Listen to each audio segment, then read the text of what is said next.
Dati noong 2016, 2017 umabot sa 20,000 base sa tala ni Duterte. Kasi ang panahon noon ni Duterte, lahat talaga ng tao takot, kaya lahat ng mga tao nagbago dahil sa kanyang pinapatupad na batas. Kasi noon madaming adik at rape na kaso, kaya ang mga tao takot sa kanya. Sa ngayon kasi na panahon, mas dumami ang kaso ng drugs at rape. Kaya ang sabi ni Duterte, "I hate drugs." Dati pinatupad ang tukhang noon si Duterte ang nakaupo. Siya lang talaga nakapagpabago ng Maynila at libo ang sumuko sa war on drugs.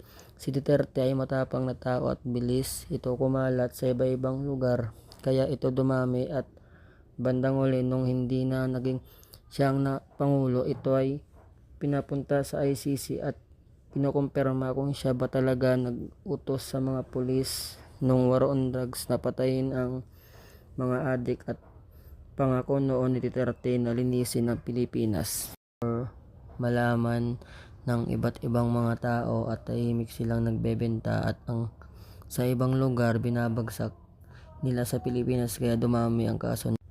Kaya sa ngayong panahon mas dumami ang kaso ng drugs at rape sa Pilipinas. Kasi pag si Marcos ang nakaupo ngayon, di sila takot, kaya lahat ng gusto na gagawin nila magagawa nila.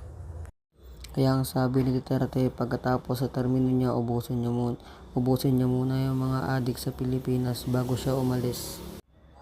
At kung hindi mauubos sa mga drugs dito sa Pilipinas, darating tayo sa panahon na corrupt at mas lalong dadami ang mga adik dito sa Pilipinas. At yun lang, ako nga pala si Philip David M. Santillan mula sa 1BCRI 1ARB 07. Dati noong 2016, 2017 umabot sa 20,000 base sa tala ni Duterte. Kasi ang panahon noon ni Duterte, lahat talaga ng tao takot, kaya lahat ng mga tao nagbago dahil sa kanyang pinapatupad na batas. Kasi noon madaming adik at rape na kaso, kaya ang mga tao takot sa kanya. Sa ngayon kasi na panahon, mas dumami ang kaso ng drugs at rape. Kaya ang sabi ni Duterte, "I hate drugs." Dati pinatupad ang tukhang noon si Duterte ang nakaupo. Siya lang talaga nakapagpabago ng Maynila at libo ang sumuko sa war on drugs.